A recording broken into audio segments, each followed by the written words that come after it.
My next order of business will be to remove the secondary air pipe. It's fastened to the head by 10 millimeters on each head, and the support bracket by a hex head, and unclip this line. Just squeeze it at the top and bottom, supposedly. It's kind of rigid. It's kind of stiffy.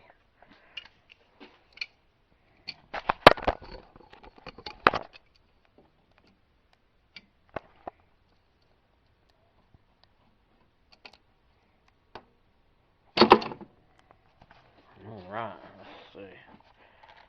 I'll go ahead and take the bolts out of that. 5 millimeters fit in that hex head.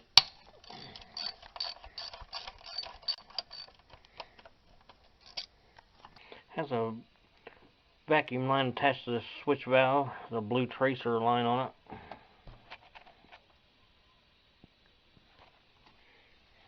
Remove it.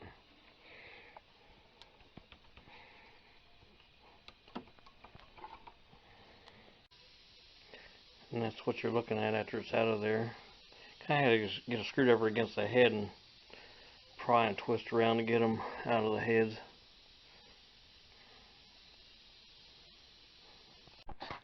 I'm going to go ahead and remove these two electrical connectors on top of the water pump. This round one on the driver's side and a square one on the passenger side.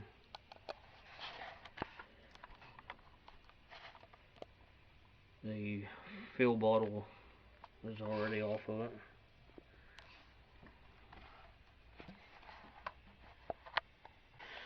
Went ahead and took this 10 millimeter loose on the oil dipstick tube and released the lines from this clamp down here.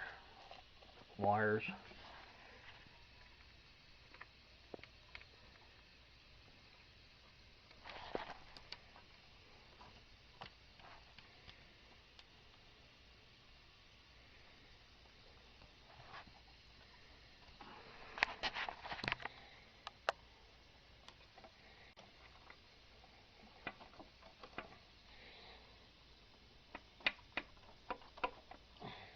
Down to the base of the oil stick and took self-locking 10 millimeter nut off of this Y-shaped hold down bracket.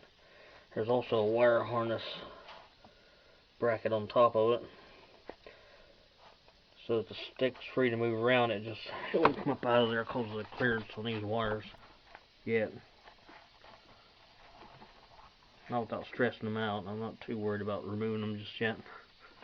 I still got to take these junction boxes off the injectors and give me some wire clearance. I've got a drain pan directly under the engine. I'm going to go ahead and take the water pump bolts out. There's one behind a dampener you could probably get with a gear wrench. These water pump bolts are way long. Some are.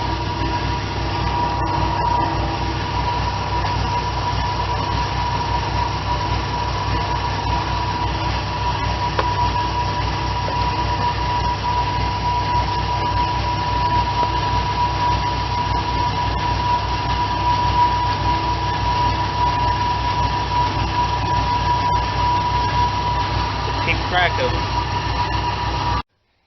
When I broke it loose, some residual antifreeze did come out of it.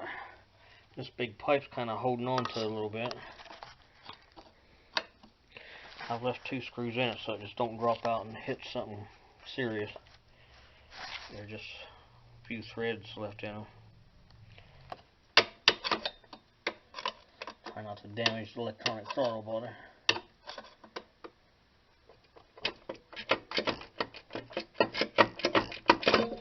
That did it. Worked good.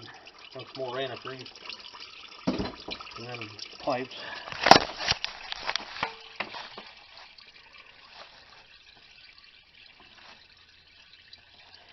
Okay, take the other 2 bolts loose and bring that thing up out of there.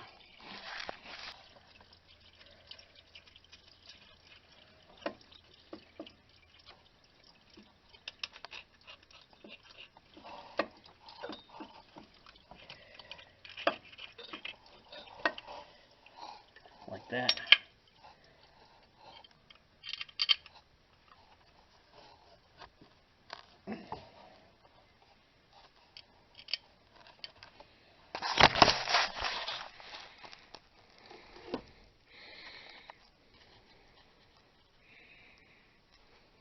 Plastic impeller.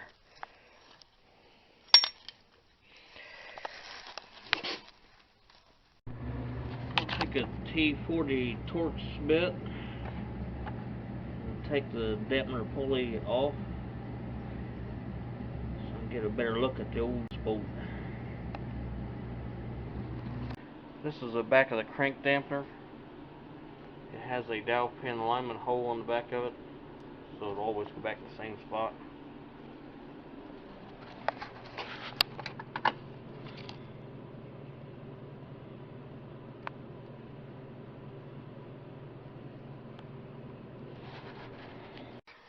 This is my jig for getting that crank bolt loose. Just got a couple of garage door opener handles bolted together with grade 10.9 bolts and a pipe on it and a spacer over the body, but not on the air conditioner line. Gotta watch that air conditioner line. And it's a 27mm bolt. I put a shim behind both of them arms to keep them off of that raised up flange the dampener sets against, so not to damage it. Got a 3/4 inch drive ratchet with about 4 foot of pipe on it. And this pipe's been propped up by a treated 4x4.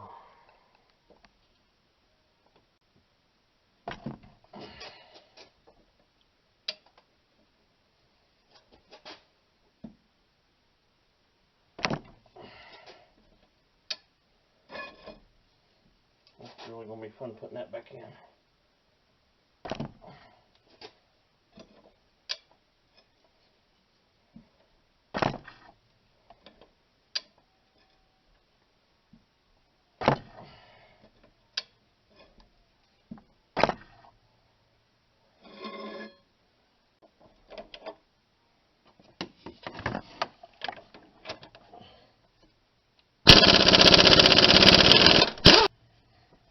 Easy now. You're a big old boy.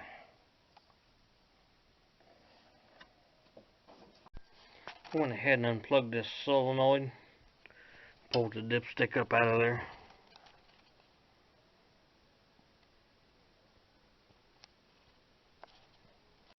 Coincidentally, the top dead center mark is in line with the dowel pin hole. I just went ahead and rolled the dowel pin around to 11 o'clock position. Pretty much in line with this pointer here.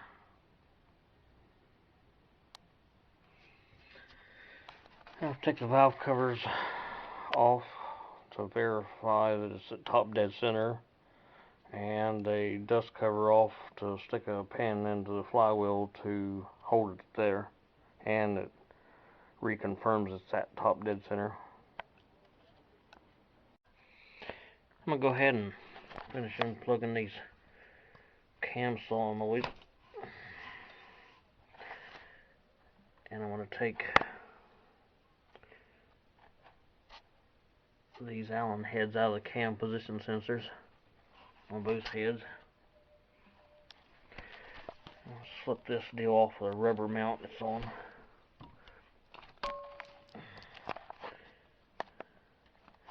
And unhook the pipe going to the body off of it. Take it out of this clamp on the valve cover.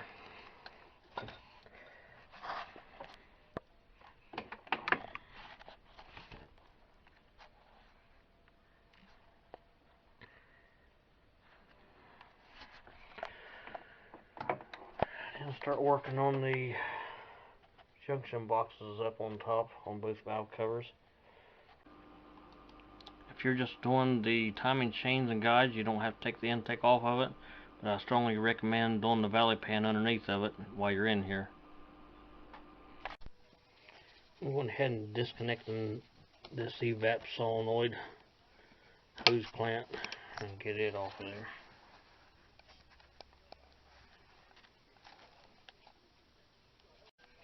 These wires on the driver's side, I unclipped it from this nipple on the head, or the front cover. Be careful, looks like that nipple's plastic. Let's get in behind it, not enough to cut the nipple with pry it off a pair of diagonals. It's ribbed.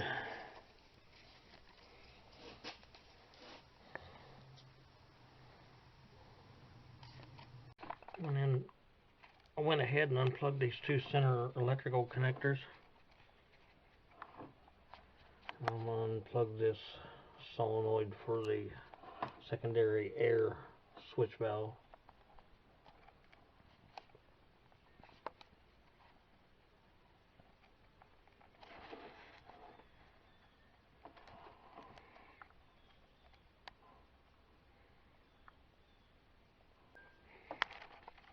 I went ahead and took the two 10mm nuts off the front of the junction boxes holding the injector's plug-ins down. I'm taking that solenoid off and this vacuum reservoir. I pulled the vacuum line off it with a pair of diagonals to get it out from underneath that rail. The other end of this attaches onto the PCV valve. It's got that plastic ring, it has to be picked off. Got to kind of pry back on that plastic ring and open it up. It's got a notch facing up on the other.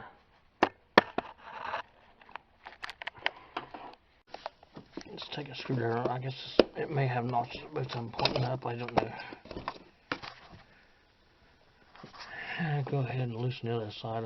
This serial vacuum line's got to be taken off the back anyway.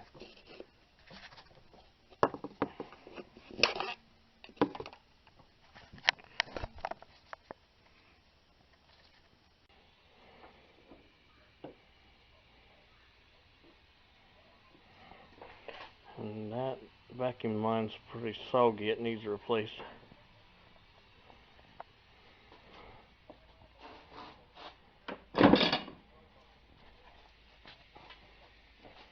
I've got all four of these 10mm nuts loose on these junction boxes.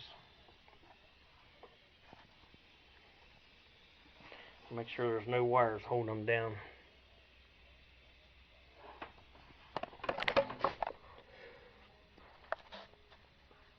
We'll get that out from underneath of that clamp.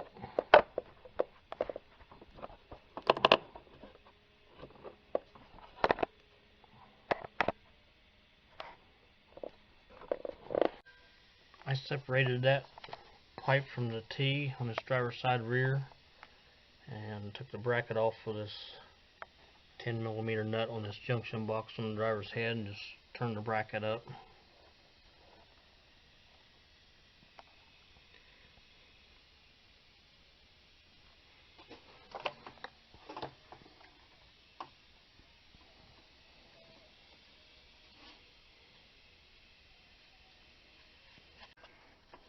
Okay, all the wiring connections are loose on both of these boxes except for the two going under the air conditioner. And all four 10mm nuts holding them in place are loose. I took a seal pick down all four injectors and just dislodged one side of the clip.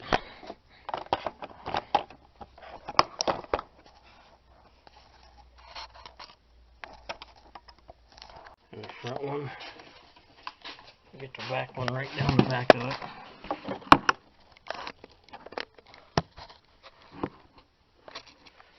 Went ahead and took the two 10mm bolts out of these covers covering the coils on the heads. Had two of these in it with loose washers and sleeves.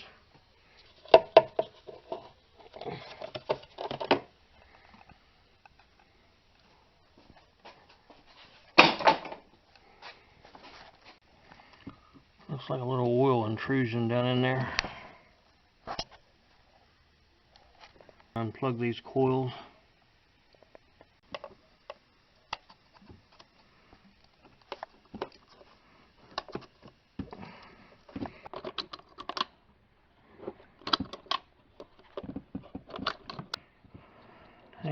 I've got a 10 millimeter, some kind of ground. I'll take that loose.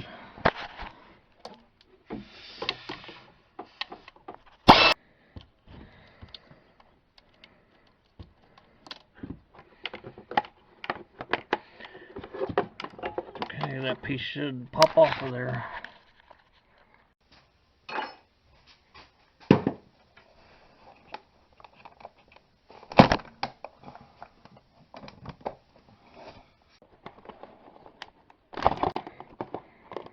That didn't hurt too bad, I guess. I'm going to be taking all 4 coils up. I'm going to mark their location too. It shouldn't matter, but it does sometimes. And I'll probably loosen the spark plugs up and check the spark plug holes for oil laying in them. That's just 10 millimeter nuts holding the coils down.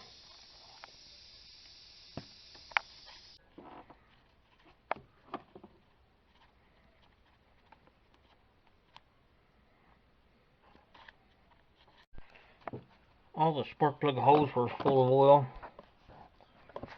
so I took a hand vacuum pump with a piece of old style plastic vacuum line, stuck it down to the base of the plug and drained that oil off. You really don't want a lot of it going down in the cylinder. It can cause a problem if enough of it gets down in there.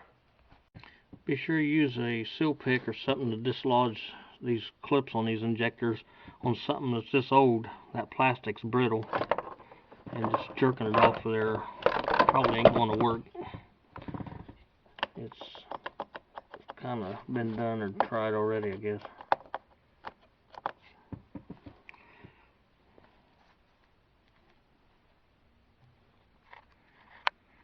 I'll do the other side now. I've got both junction boxes loose, and I just picked the driver's side up and laid it over on the passenger side. I'm going to go down the back here and pop this elbow out of this PCV valve, this big hose. It's in a rubber grommet down there. Hopefully it's not breaking it.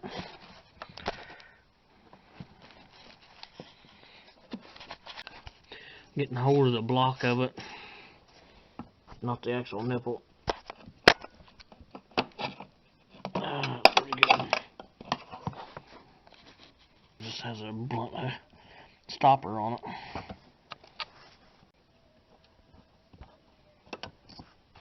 I don't see a clip on that pipe. That don't suppose it much matter. Alright, the hoses are off of the PCV valve assembly back here. I'm going to take all the screws out of the intake plenum.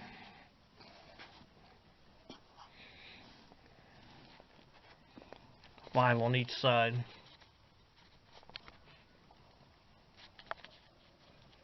Slide that mess out of there. All 10 of those intake plenum nuts holding the plenum down are 11 millimeter. I'll take them out. Take some compressed air and blow all those leaves and shells, debris out from the sides of this intake before pulling it. And I'll wrap a shop towel around this fuel line, disconnect it. I'm going to go back and take the fuel cap loose just so it won't be pushing any fuel out of the line. And check along, make sure all your injector metal retaining clips are on there. This one was off, laying down in that trench beside the plenum. If that was pulled down in the cylinder or the intake port and you didn't catch it, you'd really have a problem. So I'm checking all of them's on the rest of them. Looks good. I'll lift that plenum up, get it out of the way.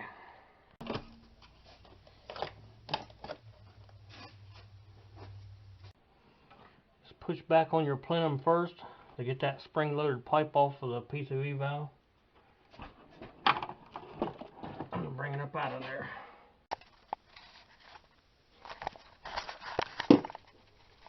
Really had quite a bit of sand and debris around it. Even after blowing it off, I'm going to check all these ports for looks like chestnut shells or walnut or acorn shells or something down in it. This is a spring-loaded pipe, but intake has to be slid back off of it and then lifted up and then pulled back. On this one, it's hooked to a hose, oil water separator pipe, whatever.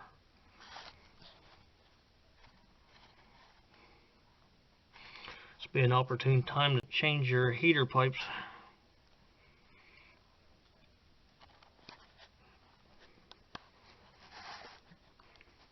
Or knock sensors.